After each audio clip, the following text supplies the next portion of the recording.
Democrats, they're scared that they could lose their chance to take back the Senate because Graham Platner was just caught sexting several different women, right? And reportedly, it was actually his wife, Amy Gertner, who brought this all to light when she told his now ex-political director, Genevieve McDonald, that he had sent explicit messages to as many as a dozen women. With McDonald saying that they were handling the sexting as an election vulnerability. But then, late last year, you had Platner's old Reddit post dismissing military sexual assault and using homophobic slurs resurfacing. And that is when McDonald left the campaign, reportedly being offered a $15,000 severance at the time that required her to sign an NDA, though she rejected it. Now that said, McDonald claims that she wasn't the person who initially leaked the sexting story, but by this weekend, news of it kind of was all over the media anyway. Due to McDonald saying on Facebook that the Wall Street Journal had contacted her about a story they had verified through multiple other sources as a courtesy, saying she might receive some blowback from the article whether she was involved or not. But reportedly, when they also told Platner's team about the article, Morris Katz, one of Platner's advisors, told McDonald to call the Journal back, deny the sexting claims, and record herself doing it so that she could send it to their campaign. And then McDonald said that Katz started threatening her, with him sending a text saying, if the story goes in its current iteration, we'll communicate directly on the record and by name that McDonald violated the personal trust of Amy and Graham and shared explicit falsehoods to sabotage the campaign. With him also going off about it on Twitter saying, it's no one's fucking business what happened in Graham and Amy's marriage before he was ever a candidate for office, saying there should be no place in our politics for incompetent, opportunistic operatives who violate privacy, betray trust, and prioritize vengeance over decency. And that's when you had McDonald going on the record to confirm with the New York Times that she knew about these affairs. Now with all this, you had Platner's wife saying that McDonald betrayed them after they shared with her deeply personal details about their marriage to someone she considered a friend. And she actually had even more to say in a video that she posted on Instagram. It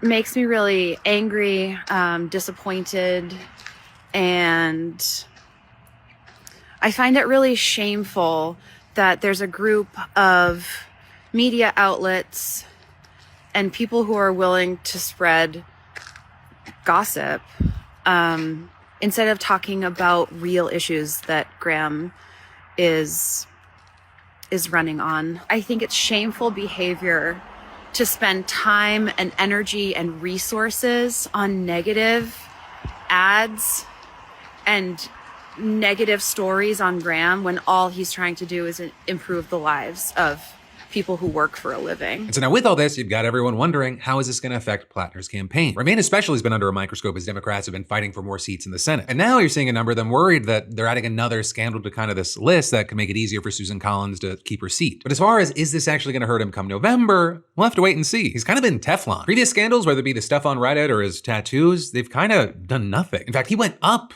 in the polling after those, and it seems like a lot of the main voters seem to be more focused on the issues, but who knows? Time will tell, and we are really only 6 months away now.